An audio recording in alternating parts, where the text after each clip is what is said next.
बिस्मिल्लाहिर्रहमानिर्रहीम। Dear listener, आज हम बात करेंगे what is platelets, what are the function of platelets and what is the biochemical reaction occurred in coagulation process. या हम बात करेंगे कि कोगुलेशन प्रोसेस के अंदर कौन से केमिकल्स चेंजेस होती हैं मॉलिक्यूलर लेवल पे। तो सबसे पहले इस टॉपिक को स्टार्ट करने से पहले हमें कुछ टर्म्स हैं वो हमें क्लियर होने चाहिए, और इस कोगुलेशन पे जो लेक्चर की सीरीज़ होगा तो डिफरेंट लेक्चर के अंदर वो टर्म्स हमें क्लियर होने चाहिए, तब भी जाके हमें कोगुलेशन का जो मैकेनिज़्म है वो हमें समझ आएगा। वो टर्म्स कौन कौन से हैं? First one is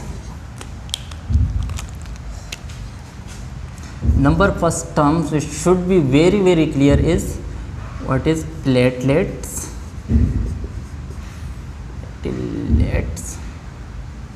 what is platelets, plug, and second term which should be very clear, what is coagulation. Third term, what is platelets, aggregation,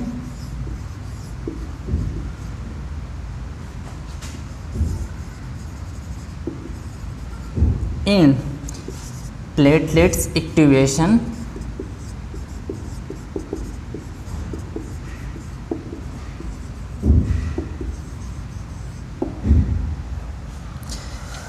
What is secondary? Hemostatic plug,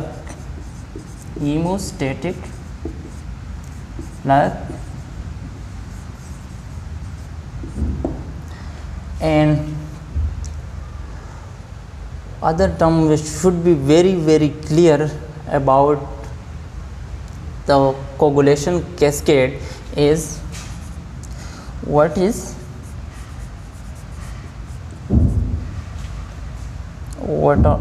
the role of endothelial cells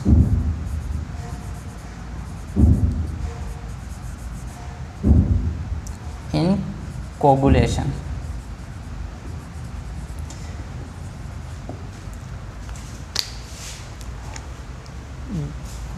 जब ये lecture के series complete हो जाएगा coagulation cascade के ऊपर या function of platelets के ऊपर, तो हमें ये सारे टर्म्स क्लियर होने चाहिए कि what is platelet plug, what is mean by coagulation, what is mean by platelets aggregation, what is mean by platelets activation, what is mean by secondary hemostatic plug, what is the role of endothelial cell in coagulation, and what is platelets adhesion, platelets adhesion. तो इस lecture की series के अंदर हम बात करेंगे और हर एक टर्म्स एक स्पेसिफिक पॉइंट पे मैं क्लियर करूँगा। सबसे पहले बात करते हैं कि what is coagulation. Most commonly हम कोगुलेशन इसी को कहते हैं कि blood clotting is called coagulation, but this is one of the wrong concept जो कि हमारे आजकल के जो हेल्थ केयर वर्कर है उनका यही कॉन्सेप्ट है कि कोगुलेशन का मतलब होता है ब्लड क्लॉटिंग। लेकिन अगर हम कोगुलेशन की एक्यूरेट डिफिनीशन की बात करते हैं कि व्हाट एग्जैक्टली कोगुलेशन, तो it's very easy. It is the property of plasma. Let me remove the other terms so it will be easy for us to understand. सबसे पहले हम कोगुलेशन की बात कर रहे हैं कि व्हाट इज़ कोगुलेशन। तो फर्स्ट बात जो हमें याद रखनी चाहिए, it is the property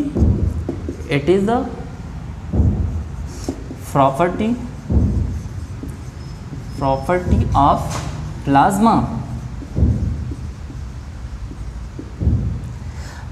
For coagulation process, platelets, it's not mandatorily required to coagulate because coagulation is the property of plasma and only plasma having capability to coagulate. in simple and very easy definition is that is conversion of soluble fibrinogen into insoluble fibrins. That's it. Is called what? Coagulation. Coagulation is the property of plasma, and it's the chemical reaction in which insoluble fibrinogen convert into insoluble fibrin. That is called what? Coagulation. Coagulation process body के अंदर कैसे होता है, कौन से chemicals इसके अंदर involve होते हैं, उसको समझने के लिए सबसे पहले हम बात करेंगे कि ब्लड हमारे सर्कुलेटरी सिस्टम के अंदर लिक्विड फॉर्म के अंदर होता है. ब्लड नॉर्मली वास्कुलर सिस्टम के अंदर कौन से फॉर्म में होता है? लिक्विड फॉर्म में इसकी मूवमेंट होती है. लेकिन क्यों जैसे ही ये वास्कुलर सिस्टम से बाहर आ जाता है ब्लड, इमीडिएटली या within few second, within few minutes it's become coagulate. Why? इसका मतलब ये है कि वास्कुलर सिस्टम के अंदर ऐसा कुछ मैकेनिज़्म मौजूद है जिसकी वजह से ब्लड वास्कुलर सिस्टम के अंदर क्लॉट नहीं होता. तो आते हैं बात करते हैं उस मैकेनिज़्म की कि why the blood is moving in a liquid form with in the vascular system. For example अगर हम कैपिलरीज़ के एक सेक्शन लेते हैं, this is cross section of capillaries.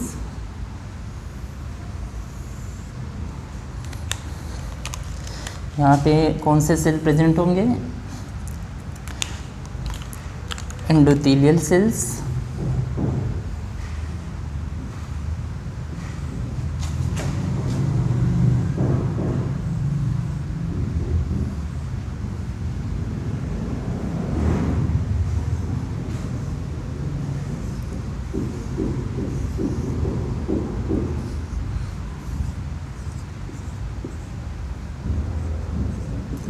सबसे पहले बात करते हैं कि ब्लड हमारे वास्कुलर सिस्टम के अंदर लिक्विड फॉर्म में क्यों उसकी मूवमेंट होती है. जैसे ये इससे आउट होगा, वास्कुलर सिस्टम से ब्लड आउट हो जाता है तो इट्स बिकम कोगुलेट इमीडिएटली.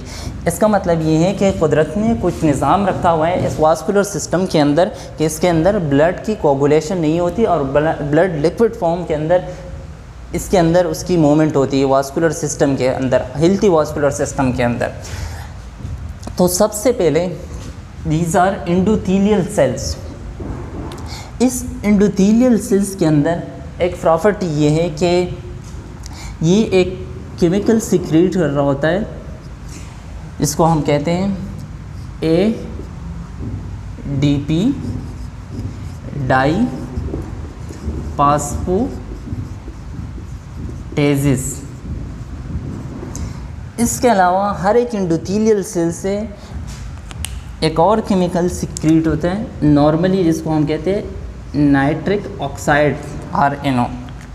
इसके अलावा एंडोथेलियल सेल से एक और केमिकल की सिक्रीशन होती है जिसको हम कहते हैं PGI2 प्रोस्टासाइक्लिन और प्रोस्टाग्लैंडिन 2. अब नॉर्मली इस केमिकल की सिक्रीशन हर एक एंडोथेलियल सेल्स से होती है. इस नाइट्रिक ऑक्साइड, ATP डाईफॉस्फेटेसिस और प्रोस्टासाइक्लिन और प्रोस्टाग्लैंडिन के फंक्शन क्या होते हैं? For example this is platelets. इस प्लेटलेट्स के ऊपर रिसेप्टर प्रेजेंट होते हैं. For example these are platelets receptors. और ये कौन से रिसेप्टर? ये प्लेटलेट्स के ऊपर वो रिसेप्टर है जिसके ज़रिए ये एंडोथेलियल सेल के साथ अटैच हो सकते हैं.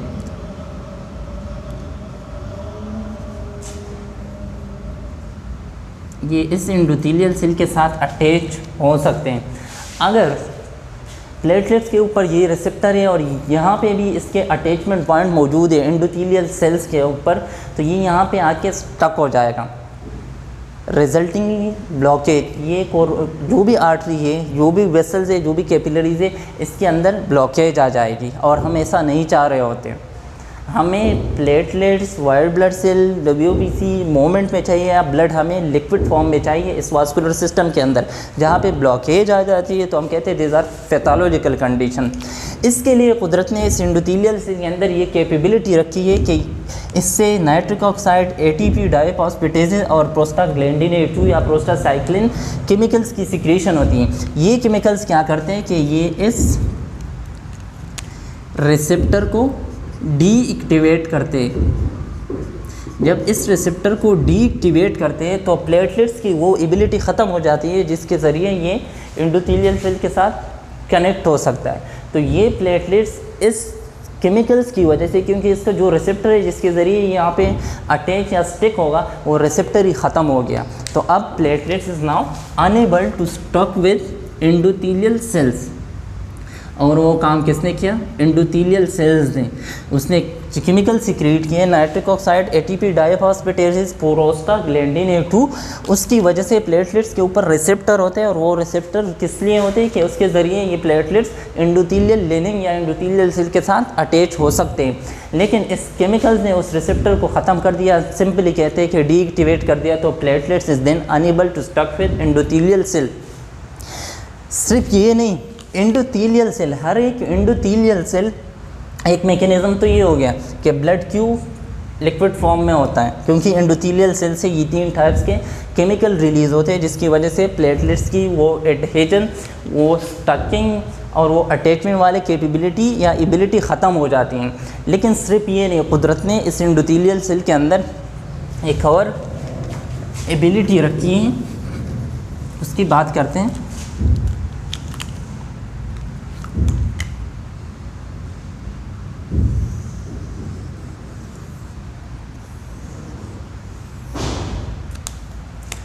For example, this is endothelial cells,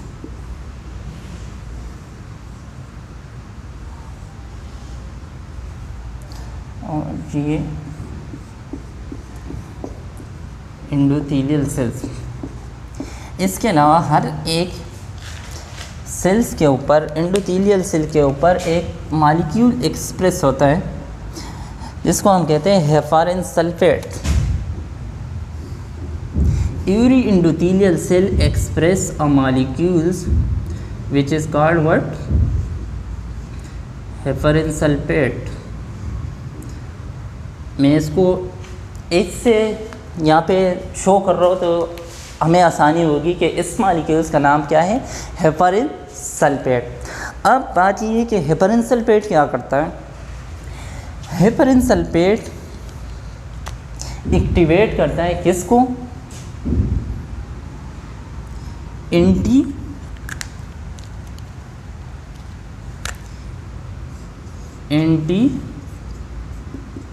thrombin 3 को। एंटी थ्रोम्बिन 3 को, for example this is anti thrombin 3।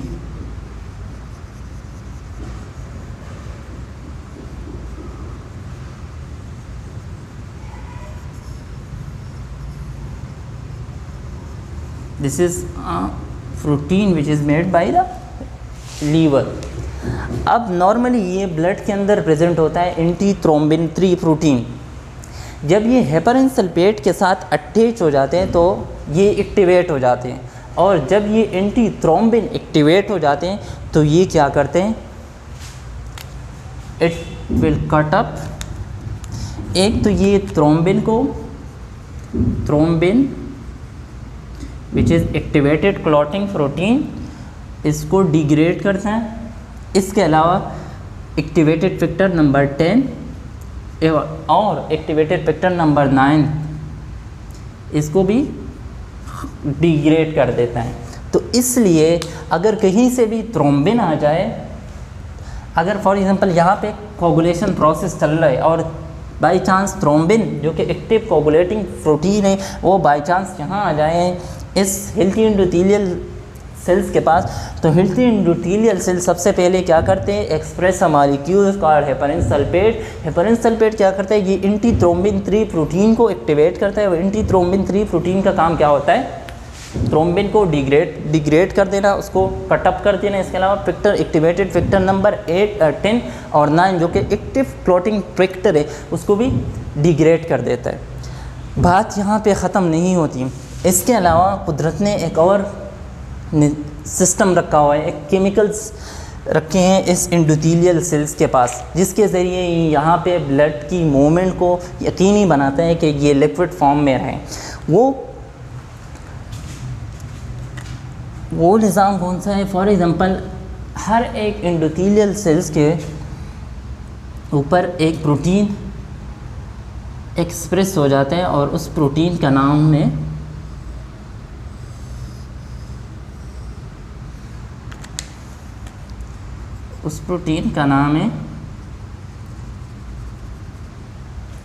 थ्रोम्बोमोडुलिन। Let me write here, thrombomodulin. इसके नाम से जाहिर है कि ये थ्रोम्बिन को मॉड्यूलेट करता है, उसकी शेप को, फिज़िकल शेप को अल्टर कर देता है। तो और हमें पता है कि थ्रोम्बिन क्या है, एक्टिवेटेड क्लॉटिंग फैक्टर है। तो ये हर एक एंडोथेलियल सेल एक प्रोटीन को एक्सप्रेस करते हैं जिसको हम कहते हैं थ्रोम्बोमोडुलिन। इट्स मॉड्यूलेट द फंक्शन और the shape of what, for example this is a thrombin molecule. For example अगर हमारे पास ये थ्रोम्बिन मॉलिक्यूल्स है, अगर ये हमारे पास क्या है, थ्रोम्बिन, ये नॉर्मली ब्लड के अंदर प्रेजेंट होता है, लेकिन जैसे ये थ्रोम्बिन इस थ्रोम्बोमोडुलिन प्रोटीन के साथ अटैच हो जाते हैं,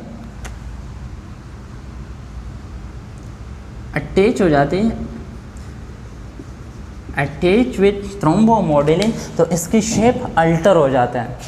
ये फिर क्या करता है, ये अनदर प्रोटीन जो कि लीवर बनाते हैं और ब्लड के अंदर नॉर्मली प्रेजेंट होते हैं जिसको हम कहते हैं प्लाज्मा प्रोटीन, ये थ्रोम्बिन प्रोटीन को अल्टर कर देता है। तो उसके बाद ये थ्रोम्बिन डिफरेंट वे में एक्शन कर रहा होता है। वैसे नॉर्मली तो ये क्लॉटिंग फैक्टर है, लेकिन जब ये थ्रोम्बोमोडुलिन के साथ इसकी अटैचमेंट हो जाती है तो इसकी सारी प्रॉपर्टी अल्टर हो जाती है और ये थ्रोम्बोमोडुलिन पे क्या करते हैं, अनदर टाइप्स ऑफ प्रोटीन है जिसको ये एक्टिवेट करते हैं, उसको हम कहते हैं प्रोटीन सी। अब प्रोटीन सी के अंदर ये एबिलिटी है कि for example this is protein C. अब प्रोटीन सी फैक्टर 8 और 5 को ख़त्म कर देता है।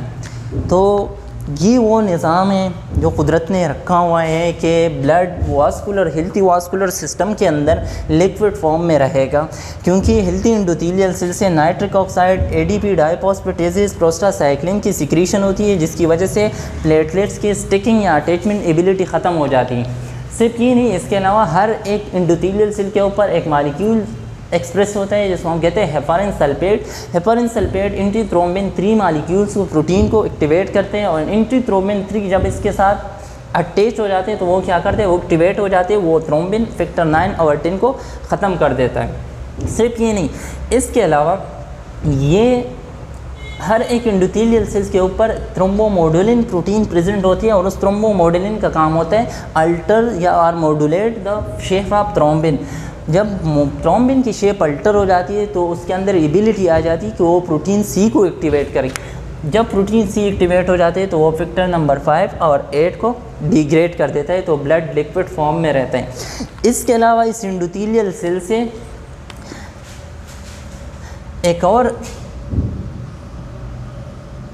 एंजाइम रिलीज़ होते हैं जिसको हम कह सकते हैं कि एंजाइम, और वो एंजाइम कौन से?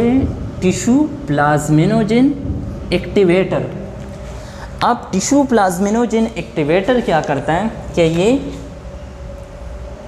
प्लाज्मिनोजेन प्रोटीन को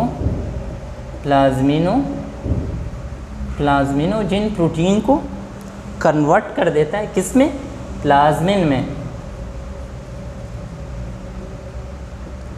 और प्लाज्मिन के अंदर ये एबिलिटी होती है कि वो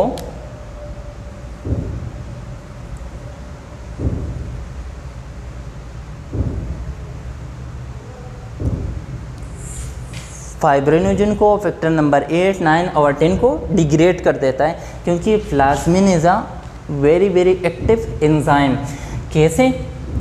हर एक एंडोथेलियल सेल पे से एंजाइम रिलीज़ होते हैं जिसको हम कहते हैं this is tissue plasminogen activator. वो प्लाज्मिनोजेन को कन्वर्ट कर देता है, किस में? प्लाज्मिन में। और प्लाज्मिन के अंदर ये एबिलिटी है कि वो क्लॉटिंग फैक्टर को डिग्रेड कर देता है। अब हम बात करेंगे नेक्स्ट सेशन के अंदर कि जब हम इस सेल को डैमेज कर देते हैं, जब हम इस एंडोथेलियल सेल्स को डैमेज करते हैं तो इस केमिकल्स का फंक्शन कुछ और होता है। इसका मतलब ये है कि कुदरत ने बहुत कॉम्प्लिकेटेड निज़ाम बनाया हुआ है कि इस केमिकल्स का नॉर्मली काम ये है प्लेटलेट्स को या इस वेसल्स को डायलेट कर देना, लेकिन जहाँ पे ये इंजर्ड हो जाते हैं इसके फंक्शन अपोजिट हो जाते हैं। हम उसकी बात करेंगे नेक्स्ट सेशन के अंदर।